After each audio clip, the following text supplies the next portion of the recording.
Bilangan 34 ayat 1 sampai 29. Beginilah pembacaan kebenaran firman Tuhan. Tuhan berfirman kepada Musa, "Perintahkanlah kepada orang Israel dan katakanlah kepada mereka, apabila kamu masuk ke negeri Kanaan, maka inilah negeri yang akan jatuh kepadamu sebagai milik pusaka, yakni tanah Kanaan menurut batas-batasnya. Adapun sisi selatanmu ialah dari padang gurun Jin menyusur Edom, maka batas selatanmu mulai dari ujung laut Asin di sebelah timur.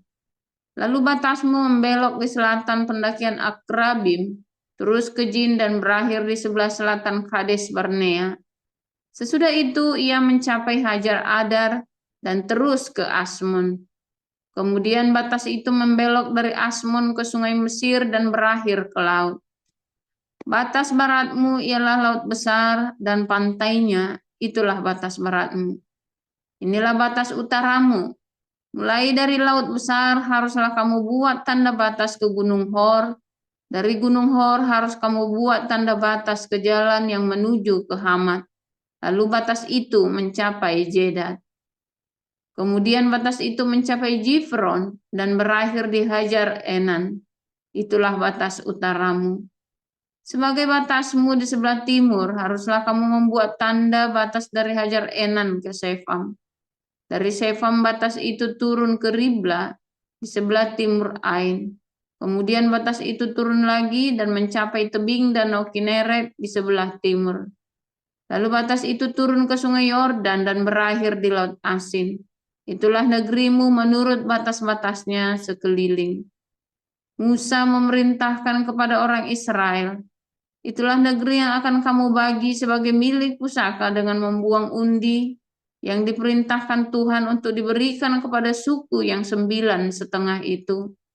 Sebab suku Bani Ruben menurut puak-puak mereka dan suku Bani Gad menurut puak-puak mereka telah menerima milik pusakanya. Juga suku Manasye yang setengah itu telah menerimanya. 2,5 suku itu telah menerima milik pusaka mereka di seberang sungai Yordan di dekat Yeriko ke sebelah timur. Tuhan berfirman kepada Musa, inilah nama orang-orang yang harus membagikan tanah itu kepadamu sebagai milik pusaka, Imam Eleazar dan Yosua bin Nun. Lagi haruslah kamu mengambil seorang pemimpin dari setiap suku untuk membagikan tanah itu sebagai milik pusaka. Inilah nama orang-orang itu dari suku Yehuda, Kaleb bin Yefun, dari suku Bani Simeon, Samuel bin Amihud, dari suku Benyamin, Elidat bin Kislon, dari suku Bani dan seorang pemimpin, Buki bin Yogli, dari anak-anak Yusuf, yakni dari suku Bani Manasye, seorang pemimpin Haniel bin Efod, dan dari suku Bani Efraim, seorang pemimpin, Kemuel bin Siftan. Dari suku Bani Jebulon, seorang pemimpin, Elisafan bin Parnah. Dari suku Bani Isakar, seorang pemimpin, Paltien bin Azan. Dari suku Bani Asher, seorang pemimpin, Ahihud bin Selomi. Dari suku Bani Naftali, seorang pemimpin, Pedail bin Amihud. Itulah orang-orang yang diperintahkan Tuhan untuk membagikan milik pusaka kepada orang Israel di tanah Kanaan. 2 Korintus 10 ayat 1 sampai 18. Aku, Paulus, seorang yang tidak berani bila berhadapan muka dengan kamu, tetapi berani terhadap kamu bila berjauhan. Aku memperingatkan kamu demi Kristus yang lemah lembut dan ramah.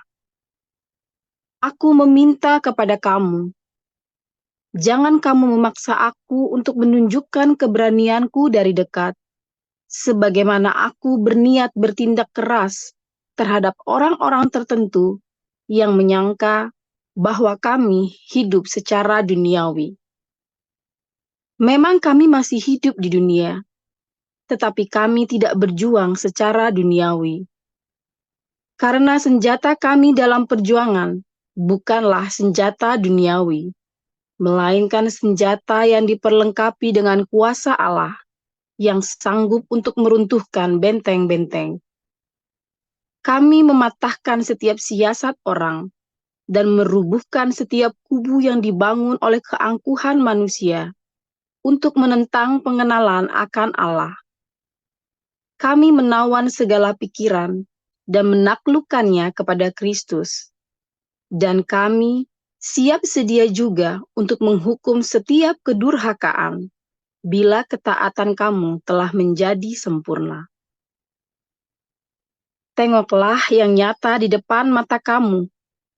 Kalau ada seorang benar-benar yakin bahwa ia adalah milik Kristus, hendaklah ia berpikir dalam hatinya bahwa kami juga adalah milik Kristus, sama seperti Dia.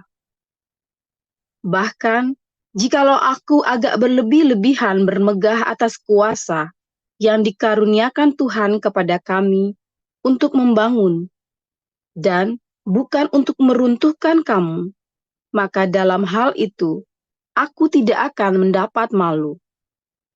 Tetapi aku tidak mau kelihatan seolah-olah aku menakut-nakuti kamu dengan surat-suratku. Sebab, kata orang, surat-suratnya memang tegas dan keras.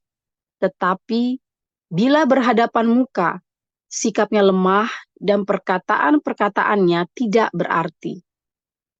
Tetapi hendaklah orang-orang yang berkata demikian menginsafi bahwa tindakan kami bila berhadapan muka sama seperti perkataan kami dalam surat-surat kami bila tidak berhadapan muka. Memang kami tidak berani menggolongkan diri kepada atau membandingkan diri dengan orang-orang tertentu yang memujikan diri sendiri.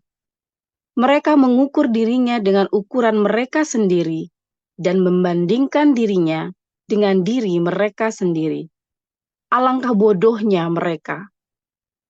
Sebaliknya, kami tidak mau bermegah melampaui batas, melainkan tetap di dalam batas-batas daerah kerja yang dipatok Allah bagi kami yang meluas sampai kepada kamu juga. Sebab dalam memberitakan Injil Kristus, kami telah sampai kepada kamu, sehingga kami tidak melewati batas daerah kerja kami, seolah-olah kami belum sampai kepada kamu.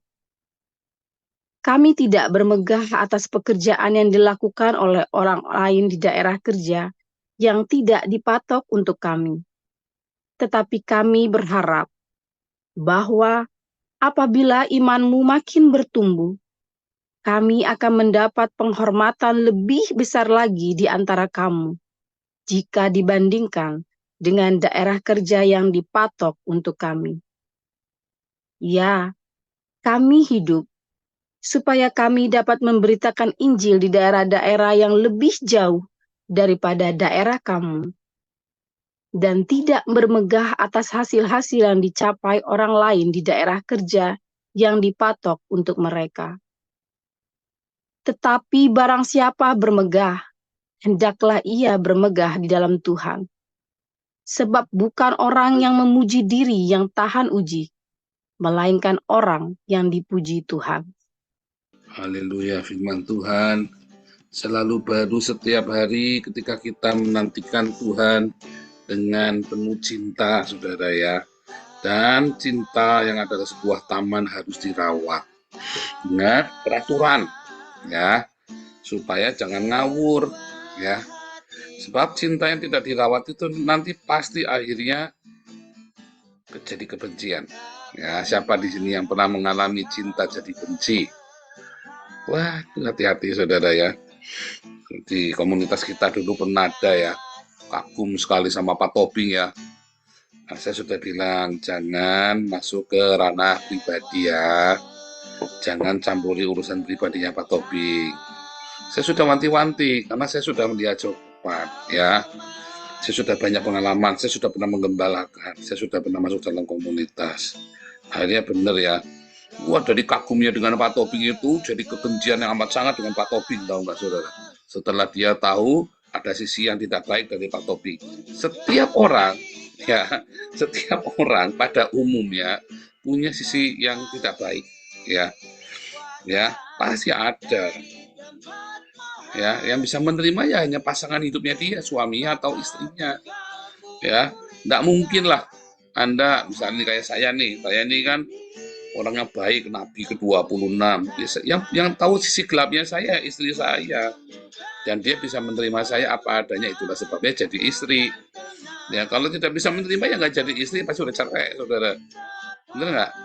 Nah, sama juga ya, suami-suami juga begitu, pasti tahu sisi gelapnya istrinya, yang tidak baik atau yang suatu ketika kita pasti akan mengerti satu sisi yang kita tidak suka dari orang itu. Belum tentu negatif, kita tidak suka secara subjektif. Belum tentu yang itu salah juga, tapi kita tidak suka, ya. Nah, makanya kita kasih aturan, saudara. Jangan pernah masuk dalam kehidupan pribadinya orang. Saya sebagai hamba Tuhan, walaupun saya sering konselingin orang, saya nggak pernah masuk ke dalam kehidupan pribadinya dia. Nggak boleh, ya. Nggak boleh. Akhirnya orang ini jadi benci amat sangat dengan Pak Tobing. Bencinya itu amat sangat, ya. Saya ngeliat kebencian itu sampai ngeri sekali, ya.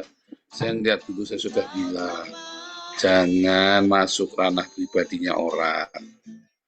Kecuali orang itu mengundangmu, ya, mengundang itu dari tahap yang paling ringan, konseling, ya kan, dia buka masalah pribadinya, maka sebagai konselor, nanti kita ada pendidikan konselor ya dari HBC ya, khusus dari Ibu Wivina kan bikin bersertifikat ya, tapi internal kita ya, artinya kita percaya untuk sebagai konselor.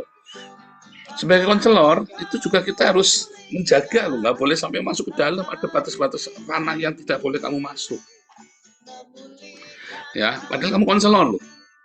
Apalagi kamu bukan apa-apanya, jangan pernah coba-coba masuk kehidupan pribadinya orang, ya. Jangan. Nanti kamu akan kecewa dengan orang itu. Kamu, ya, kalau kamu tidak sanggup menanggungnya, malah kamu akan menjadi musuhnya dia. Ya, yang tadinya kamu tidak ada apa-apa, jadi ada apa-apa nanti. Karena kamu masuk terlalu dalam kehidupannya orang lain. Ya, jadi pertama konselor itu dalam tahap ini ya. Kedua sahabat, teman, ya. Tentu lebih dekat dengan namanya seorang sahabat, apalagi Anda berteman sudah 20 tahun misalnya kan, atau dari kecil. Tentu Anda masuk ke ranah pribadi, ya. Tetapi Anda tidak boleh sentuh ranah pribadi yang lebih pribadi, yaitu hubungan suami istri. Ya. Anda bisa mengomentari kakak beradik, ya, yang misalnya bertengkar atau anak beranak, bisa. Tapi begitu sudah suami istri, walaupun kamu sahabatnya, kamu tidak boleh masuk, saudara. Tidak boleh masuk. Hati-hati loh, saudara. Ya, jangan kamu melihat sahabatmu bertengkar dengan pasangan hidupnya, lalu kamu coba masuk. Haram jadah itu, saudara. Kamu jangan pernah menjadi juru selamat bagi pasangan suami istri. Ya, tak boleh. Jangan bangga ketika ada temanmu curhat tentang suaminya atau tentang istrinya, ya.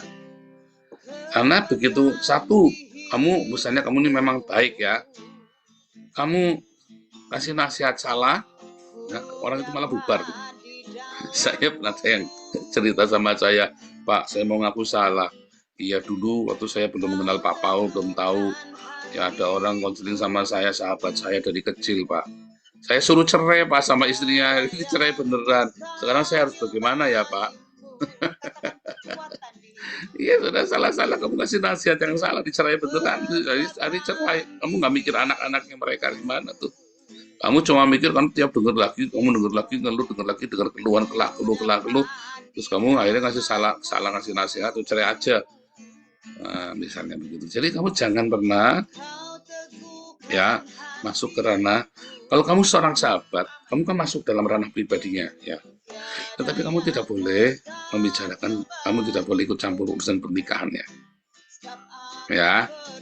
Ada batasnya tetap. Kamu boleh ngurusin anak beranak lagi bertengkar, kamu nasihatin anaknya atau nasihatin orang tuanya, masih bisa. Karena kamu sahabat sudah lama. Tapi kalau kamu baru kenal kemarin sore, ya jangan. Kamu sok-sokan, belagu banyak orang, kurang ajar. Baru kenal setahun, udah sok rasa lebih tahu. Dia tidak tahu, lalu sok belain anaknya, kakaknya, atau adiknya sok belain. Kamu nggak tahu masalahnya dia apa, saudara. Kamu udah bertahun-tahun, tapi kalau kamu bersahabat dengan dia, kamu berapa kali dari kecil, kamu sering nginep di rumahnya dia, dari kecil ya maksudnya ya, dari SD, SMP, kamu sering nginep, kamu tahu dalam keluarga itu, kamu ngerti permasalahannya, kamu ngasih masukan, ngasih saran, masih bisa, saudara. Tapi kalau suami istri, jangan pernah kamu mencoba masuk dalam ranahnya kalau kamu bukan profesional konselor, dan tidak semua orang yang bergelar konselor boleh masuk. Kecuali suami istri datang padamu, kamu memang seorang konselor, ya, atau kamu seorang hamba Tuhan yang punya pengetahuan atau punya skill untuk menjadi konselor. Kalau enggak, jangan sentuh, saudara. Saya pun hubungan suami istri saya tidak berani masuk ke dalam. Walaupun saya punya skill sebagai konselor, ya, saya dapat pelajaran psikologi 3 semester dulu. Makanya di ABC sekarang 4 semester ya, dapat pelajaran psikologi ya, di ABC itu ya. Memang mabuk dan Anda pakai belajar psikologi itu ya, tiap semester ada dikerjain Bu Wivina kali.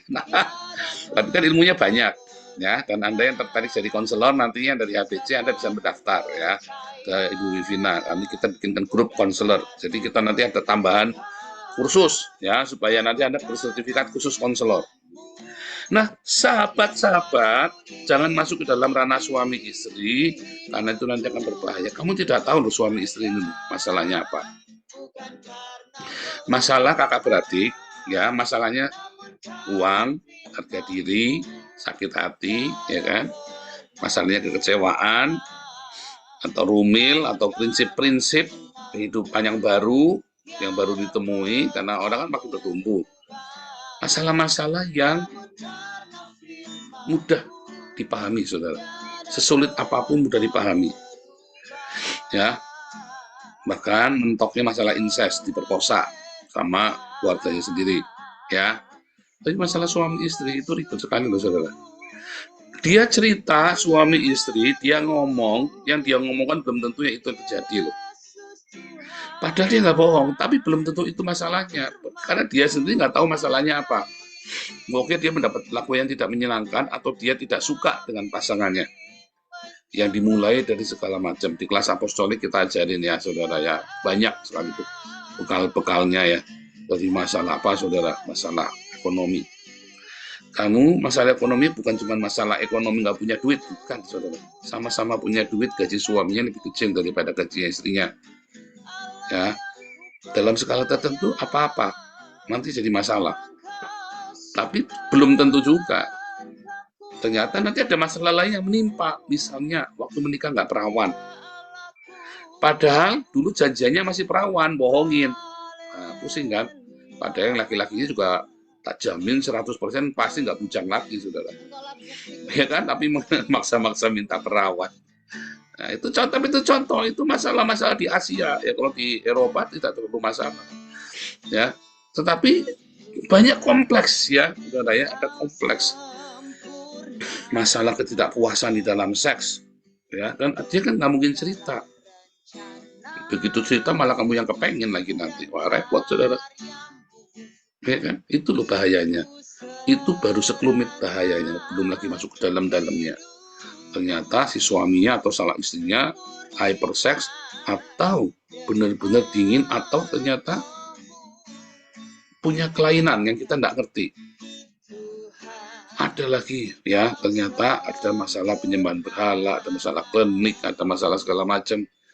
Itu, aduh, saudara, masalah suami istri itu panjang, lebar, dalam, luas. Ya, tidak ada masalah suami istri yang sepele. Nggak ada, saudara. Itu semua kompleks. Kamunya sudah semangat-semangat, ya, memberikan ini, nggak tahu ya, ada yang-yangan lagi. Oh, tidak yang-yangin, bagus dong. Iya, lagi yang-yangan lagi, tiba-tiba besok sudah cerai. Masalah suami istri itu pusing, ya. Makanya jangan pernah masuk ke dalam. Jangan sok-sokan masuk ke dalam, sok nasihati, sok apa. Batas di luar saja, kasih cinta, yang umum, kasih nasihat yang umum. Ya, tapi Anda jangan sok mau jadi juru selamat. Nah, itu namanya batas-batas, aturan-aturan yang tidak boleh kamu langgar. Saya kalau ada orang ngurusin rumah tangga saya tak marahin, saudara ya, serius. Karena kamu tidak tahu yang terjadi dengan suami istri ini. Pernikahan itu adalah sebuah mujizat. Kalau kamu tidak bercerai dan tetap bahagia, ya sampai hari matimu menikah itu ya, sampai salah satu meninggal, ya, itu mujizat. Ya, terimalah, bersyukurlah sama Tuhan. Ya, tapi pernikahan itu adalah sebuah mujizat buatmu dan buat anakmu. Ya, makanya harus dipelihara. Sudah dipelihara aja bisa salah. Sudah dipelihara aja salah obat bisa salah, ya kan? Pernikahan itu sebuah mujizat. Makanya kamu tidak mungkin kamu lepas dari cintanya Tuhan Yesus. Begitu kamu lupa, lepas, kamu nyeleweng dikit otakmu, oslet, bisa bubar, saudara. Ya, bisa bubar. Tetapi kalau cinta itu kamu bangun terus setiap hari di dalam Tuhan Yesus, ya maka akan makin kuat, makin kuat. Makanya kamu tidak boleh lengah sehari pun. Tidak boleh kamu meremehkan sehari pun. Ya, saya bukan pakar pernikahan. Nanti saya lagi menghubungi beberapa teman ya, supaya kita punya sesi khusus ya. Agar nanti kita bisa bikin beberapa paket ya, retreat untuk pernikahan baik di Indonesia maupun di luar negeri. Nah, saya sedang memikirkan, tapi itu nanti rencana jangka panjang. Dan nanti kalau Bu Wivina sudah siap dan teman-teman tim semua sudah siap, nah itu penting ya, saudara ya, retreat untuk pernikahan untuk pasutri itu penting. Masalahnya banyak sekali. Nah, batas-batas juga banyak ya. Jadi tadi ya dari cerita awal ya, bahwa Anda jangan pernah masuk ke ranah pribadinya orang. Ya, intinya begitu. Kenapa? Karena di dalam komunitas yang membuat potensi ribut besar adalah masuk ranah pribadinya orang, kemudian Anda suka ada like, dislike, suka tidak suka, ya kan? Anda mulai menghakimi akhirnya. Kok begitu ya, kok begini ya. Akhirnya kamu menjatuhkan penghakiman. Padahal itu bukan jatahmu untuk menghakimi atau memutuskan. Tapi kemudian karena kamu tidak didengar oleh pengurus, lalu kamu bebeki kemana-mana. Ya kan? Akhirnya kan menjadi fitnah, padahal kamu nggak tahu itu kenapa dia bisa begitu. Ya, dan kenapa dia tetap bisa diizinkan melayani, misalnya kan. Nah, itu Anda harus ada batas-batas yang tidak boleh kamu sentuh, saudara. Nah, disitulah kita harus percaya kepada para pemimpin. Ya, nanti dari buahnya kamu akan tahu. Ya, nggak bisa kamu baru sekali kenal sama kita, terus kamu, begitu, terus kamu menghakimi, terus kamu langsung bebeki kemana-mana. Hati-hati, malah kamu nanti yang salah lagi. Ya kan? Intinya kalau ada orang lagi diproses sama Tuhan, jangan pernah kamu ganggu dia. Nanti kamu malah berurusan sama Tuhan yang punya. Ada batas-batas yang tidak boleh kita langgar. Ya, itulah gunanya komunitas. Itulah batas-batas aturan itulah gunanya aturan di dalam komunitas. Ya, itu adalah tata krama di dalam komunitas. Setiap kultur, setiap budaya, setiap negara, bangsa, gereja, komunitas punya aturan sendiri. Kamu tidak bisa masuk ya, dulu ya pernah ada yang masuk ke kita lalu ngacak-ngacak, ngatur ini ngatur itu. Saya kan punya hak juga. Sebentar. Tidak boleh dengan caramu. Tidak boleh pokoknya. Langsung saya keluarkan dari semua grup WhatsApp, saudara. Lah wong nyerang pribadi semua, wong ngatur-ngatur sesuai maunya dia. Ya, ini kan dosa, ini nggak dosa. Siapa yang bilang itu dosa? Ya, tapi nanti pengalaman pribadi saya itu kan kamu, belum tentu dia begitu. Nah, itu ya. Pernah ada itu ya, nyerang-nyerang pribadi begitu. Saya keluarkan dari grup WhatsApp. Ya, semua dari grup dia boleh tetap di sini, tapi kamu tidak boleh masuk. Karena dikejar ya. Orang kalau sudah nggak suka sama orang, dikejar orangnya ya. Langsung saya keluarkan dari grup WhatsApp, saudara ya. Ngaco nanti. Nah, itu aturan-aturan dalam komunitas. Kamu harus hati-hati, saudara ya. Kalau kamu begitu bentrokan ada sesuatu, tiap hari doa pagi, makanya saya selalu mengingatkan, jaga privasinya orang. Anda nggak boleh terlalu campur, ya. Jangan menghakimi, ya kan? Tiap pagi selalu saya ingatkan di dalam komunitas jangan saling menyerang satu sama lain, ya. Belum tentu yang kamu kira itu yang kamu seperti yang kamu kira. Ya, tetapi saya selalu menampung kalau ada laporan. Ya. Tanpa saya menghakimi orang. Oke, saya terima tampungan itu. Ya, tapi saya nampung. Nah, masalahnya belum tentu orang menerima yang kamu laporkan. Ya, belum tentu, saudara. Sehingga hati-hati, jangan pernah kamu melebihi batas-batasmu. Ya, jangan pernah kamu melampaui hal-hal yang di luar wewenangmu. Tapi kalau saya selalu menerima masukan dari orang-orang tertentu ya, yang saya percaya ya. Karena tentu saja orang-orang ini kan sebagai penatua, saya harus percaya dia. Tetapi itu pun saya tidak akan langsung menghakimi. Biasanya saya tunggu, saya nanya-nanya. Nah, kalau dalam proses diam ini, Anda jangan terus bebeki, Anda jangan terus gerak. Kalau lagi masa diam itu artinya itu sedang dikerjakan. Tidak mungkin kita tidak melakukan sesuatu. Kita pasti selalu melakukan investigasi kalau ada sesuatu yang negatif ya. Tetapi begitu Anda nyerang sana, nyerang sini, Anda yang biasanya kita keluarkan, saudara. Ya, lihat, karena saya ngomong ini karena komunitas kita makin bertumbuh ya. Jadi hati-hati. Begitu Anda yang bebeki, biasanya Anda yang tak keluarkan dari komunitas. Supaya jangan jadi toksik. Ya, ada batas-batas ya, kamu boleh laporan ke kita. Tapi kamu laporan ini, ada 100 orang kamu laporin semua, saudara. Kamu bahas sama aja, kamu pengumuman. Radio masyarakat, radio bodol, kamu. Ya jangan juga. Kamu tahu ini ada orang berzina. Ya, nggak usah. Belum tentu itu berzina loh. Ya, belum tentu. Ya, kamu bisa laporan ke salah satu penatua, pengurus. Ya, tapi semua orang nggak mau laporin. Ya, namanya kamu bukan laporan. Itu namanya kamu lagi ember, kamu itu namanya. Itu hati-hati ya. Hal-hal seperti di dalam komunitas ada batas-batasnya. Ya, terutama kalau Anda memasuki ranah suami istri, Anda hati-hati loh, saudara. Jangan pernah nyampurin. Ya, Anda suami istri yang ada orang terus kemudian nyampuri hidupnya Anda keberatan, Anda boleh komplain loh, saudara ya. Jangan merasa tertuduh ya. Jangan ada orang menghakimi kamu lalu merasa terusik begitu ya. Jangan, saudara, bodoh kamu. Kalau ada sesuatu yang nggak beres, ada orang menghakimi kamu. Contoh kemarin ya di TikTok ya, tiba-tiba ada orang tidak dikenal, Pak Paul, saya boleh kritik Pak Paul nggak? Saya bilang nggak boleh. Wah, Pak Paul anti kritik, bodoh amat. Ya kan? Emang gue pikirin, Anda kepikiran kalau gitu kan? 90% dari kita itu, kalau ada masukan kritik itu kan pasti kepikiran. Kalau saya dulu kepikiran, dulu. Tapi setelah saya mengerti, saya enggak, saudara. Mau kritik boleh nggak? Nggak boleh. Saya nggak kenal kamu nggak kenal saya. Ngapain kamu kritik-kritik saya? Kamu nggak kenal saya juga. Saya juga nggak kenal kamu. Tapi kalau yang kritik saya itu Bu Mantu atau Pak Iman, sebentar. Maksudnya gimana, Pak? Tak dengerin, saudara. Pak David kritik saya ya tak denger, saudara.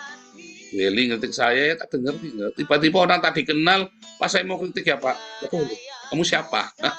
Kritik-kritik saya kenal aja enggak. Nah, Anda juga begitu, ya. Anda masuk tiba-tiba ada orang di situ komunitas ini kritik kamu ya. Anda boleh dengar, tapi jangan kepikiran. Dipertimbangkan saja. Anda boleh, kalau Anda merasa itu baik, lakukan. Kalau Anda merasa itu mengganggu, kamu coba bicarakan dengan satu teman yang lain atau salah satu pengurus. Apa betul saya kalau pakai lipstik nggak boleh? Misalnya kan. Ada yang kritik Anda gara-gara pakai lipstik misalnya. Oh, malah dianjurkan kok. Siapa yang bilang? Itu Pak David sama itu kan kemarin lagi meeting dianjurkan supaya jangan kelihatan kucel. Kan begitu misalnya. Ternyata boleh malah dianjurkan. Misalnya begitu ya. Yang enggak boleh apa? Yang enggak boleh pakai kaos kutang sama cuma pakai BH doang. Misalnya begitu. Itu ya, saudara ya. Jadi Anda bisa nanyakan. Nah, itu namanya batas-batasmu, saudara ya. Ada batas-batas dalam komunitas. Terus ya, saudara ya, dalam komunitas, kamu tidak boleh sembarangan ya ngomong di chat ini ya sesuatu yang menyerang orang lain, saudara. Menyerang orang lain. Tidak boleh, saudara ya. Kenapa kamu tidak boleh? Ya memang. Kenapa kamu harus menyerang orang lain di sini? Ya Pak, soalnya saya di blok ya. Kalau di blok kamu nggak usah nyerang. Kenapa kamu harus menyerang? Ya menyerang itu ofensif ke orang lain ya. Itu tadi mengkritik. Kalau tadi mengkritik ya kalau harus kita kalau sudah tidak bisa 4 mata kan kita harus buka Pak di muka publik. Nah itu pernah kejadian juga tuh tempat kita tuh. Saya bilang salah kamu. Kalau kita diem, kita itu lagi menginvestigasi, lagi pengen tahu salahnya di mana. Jangan langsung kamu open buka, kalau sudah buka di publik itu kamu mempermalukan dia, dan ternyata kamu salah kan malah. Ya kan orang boleh salah saya, ya kamu salah, dia sudah, kamu salah cuma minta maaf, dia yang nangis darah itu saudara, yang sudah kamu maki-maki itu, yang sudah kamu kritik dengan bahasa yang tidak baik itu, dan nangis darah. Nah, kamu ngomong mah tinggal minta maaf, kan harus memaafkan bunuhmu peang. Bukan masalah sudah minta maaf, kamu ngucap, orang itu sudah sakit hati saudara. Ya, sudah sakit hati, sudah malu. Mungkin dalam beberapa hal kamu mengucapkan fitnah malah, ya kan? Akhirnya kan kita jadi saling menuduh kan. Kenapa sih kamu kudu mengungkapkan ngoroknya orang di muka publik? Emang kamu rugi apa sih? Emang kamu rugi apa dengan dia? Nah, kecuali kamu dirayu-rayu, pegang-pegang tangannya, kamu langsung laporan sama kita. Ya orangnya kalau memang kita lihat cek benar, langsung kita umumkan, ya hati-hati orang ini dicabul, misalnya begitu ya, kita langsung tuh umumkan. Tetapi kalau itu tidak ada kaitannya denganmu, hanya urusan dengan orang lain, kamu, kecuali itu kaitannya dengan kamu, langsung kamu berinteraksi. Ya misalnya ada seorang ibu tiba-tiba nelpon suami kamu terus tiap hari, oh boleh tuh komplain sama kita, nanya, ini kenapa sih? Ya selalu nih telepon suamiku sama dia. Nah Anda boleh ngecek, dan belum tentu seperti yang Anda pikir, ya kan? Walaupun tetap sebaiknya ya Anda kenal gini, Anda tidak tahu loh, Anda nggak pernah kenal loh. Balik lagi ya, saya ketemu Bu Mantu aja baru kemarin saudara ya, 2 minggu tuh ya, tapi cukup intensif dengan Bu Mantu, Bu Lianti, Bu Marjuni. Nah itu juga penting ketemu kopi darat. Tapi ingat ya, Anda tidak saling kenal loh di sini loh, dan saya tidak kenal loh dengan masing-masing dari kalian. Jadi jangan berpikir orang yang sini Bapak, oh sudah khotbah Pak, belum tentu baik, saya tidak kenal. Di kita kenapa boleh khotbah? Kalau kamu sudah selesai kelas apostolik, maka kita wajibkan khotbah. Jadi yang khotbah itu belum tentu orang baik, saudara. Wah, bukan orang baik kok disuruh khotbah. Emang saya siapa bisa menghakimi? Kita punya aturan di dalam komunitas, ya. Nah, kalau Anda yang merasa hidupnya tidak baik, kamu masih berzina ke Alexis, kamu masih tidak benar hidupnya, ya kamu bilang Pak, jangan dulu Pak, gitu ya. Buana jangan dulu. Saya masih apa misalnya kan? Misalnya saya masih banyak Pak, atau Pak saya masih nyakitin orang Pak, misalnya kan. Nah, begitu ya saudara. Jadi semua yang sudah selesai kelas apostolik kita kasih jadwal khotbah pasti dengan sendirinya, ya semua tanpa terkecuali. Kalau sudah selesai kelas apostolik ya kita kasih jadwal khotbah, kita tanyain sama dia, kamu mau khotbah? Nah, tapi kita selalu butuh supaya mau. Tapi ada beberapa yang menolak, tahu diri, Pak jangan Pak, saya masih menyerang orang lain ini Pak, saya masih ada pergumulan yang belum selesai. Gitu, Anda harus ngomong juga ya, jangan sampai Anda lagi khotbah tiba-tiba ada yang, wah tadi malam baru berzina sama saya, baru bawa lari istri saya, baru bawa khotbah baru bawa suami saya itu tadi malam, ya repot saudara, hati-hati juga ya. Anda tahu kan resikonya tampil di muka umum kan, ya. Nah, jadi semua ada aturannya ya. Dan selalu utamakan cinta kasih di dalam solusinya saudara. Jangan pernah utamakan pokoknya musuhan, pokoknya aku kudu menang. Hati-hati, nanti kamu ya menjadi salah satu pengkhianat di masa antikristus ya. Jadi kamu jangan merasa kamu kudu menang, kamu kudu benar ya. Yang selalu kita cari adalah solusinya, sebab kalau sudah ada solusi di dalam konflik, maka siapa yang salah sudah nggak penting saudara.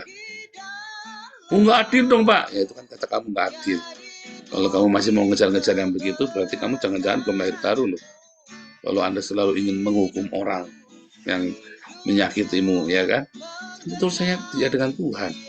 Tugas kita adalah mengampuni dan mencari solusi cepetan. Ya, tugas penghukuman itu bukan punya kita, urusannya Tuhan. Ya.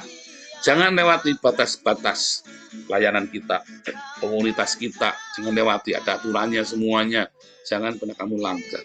Kalau kamu langgar, nanti kamu rusak. Kamu rusak komunitas. Kitanya nggak rusak, kamu rusak sendiri. Akhirnya kamu nggak tahan sendiri. Karena apa? Karena kita punya sistem lagi. Bagaimana cara mengatasi biang kerok? Ya, kita juga punya sistem juga, ya. Nah, itu pun kita pikirkan bagaimana kalau ada seperti itu. Ya, saudara, semoga kita semua bisa tetap saling merendahkan hati, ya, saling melayani, ya, bukan basa-basi, benar-benar, ya, dan kita tidak menghakimi, melainkan kita saling mensupport satu sama lain. Dan paling penting jangan kepo, jangan rese, ya. Yang penting ada cinta dan ada solusi, ya. Tuhan Yesus memberkati.